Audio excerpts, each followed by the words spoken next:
Na taarifa kwamba kampeni ya Gor Mahia ya kutoa taji ya ligi kuu ya soka humu nchini imepigwa jeki baada ya kampuni ya kandarasi Plascon Kenya kutia mkataba wa kuidhamini kwa muda wa mwaka mmoja. Kandarasi hiyo ni takriban kima cha shilingi milioni 5.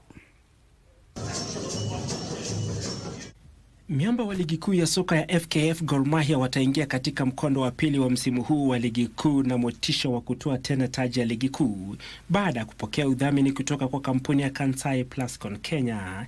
Gor na kampuni hiyo zilitia saini mkataba huo jijini Nairobi kabla Kogalo kuchuana na Kakamega Homeboyz katika mechi ijayo siku ya Alhamisi. We haven't been active in these partnerships for years, even though we have been in Kenya for 70 years. We wanted to grow the business in Kenya. Yes, I think this partnership with Gor Mahia will give us a lot more exposure. That's from a business perspective, that's number one.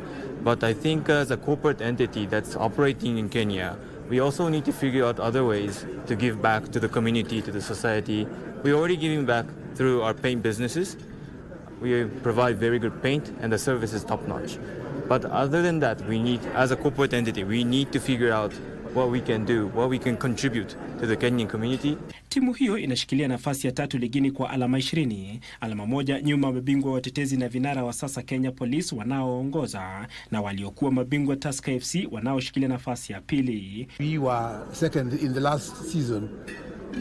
Does not deserve ruffling any feathers, but we want to say that we are determined this year to reclaim the league, to be at the top.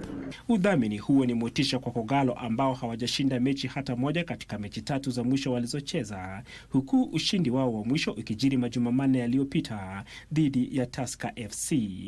We want to transform Gor Mahia into the biggest and most successful club in Africa.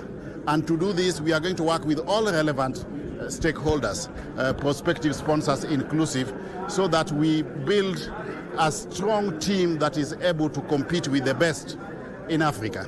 Aidha, Gor imecheza jumla mechi 11 msimu huu, imeshinda mechi 6, kutoka sare 2 na kushindwa mechi 3, ushinde wa mwisho ukiwa dhidi ya mahasimu wao wa jadi AFC Leopards siku 8 zilizopita.